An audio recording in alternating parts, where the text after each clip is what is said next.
The last asset class that we want to talk about in this course is cash and cash equivalents, or things like cash. It sounds obvious, but there are different ways to invest in cash. A money market actually is not necessarily an FDIC insured investment in a bank. There are different funds that are a money market where they're trying to invest to keep the value the same, but they're not necessarily insured.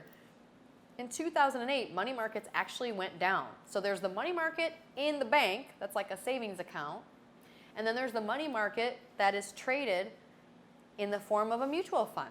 So there's different ways to invest in cash, and the way that they're liquid is different.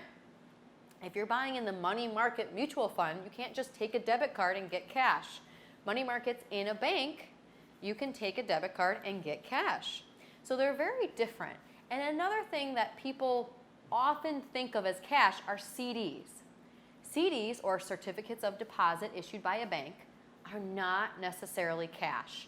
They have a term, and if you break that term, there will be a penalty.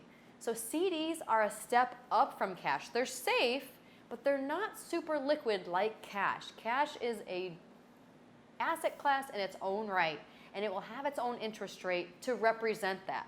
Cash that is liquid will pay a lower interest rate than a CD that might make you hold it for a year. So you need to have a little bit of both, and you need to have a good understanding of what type of cash you actually own.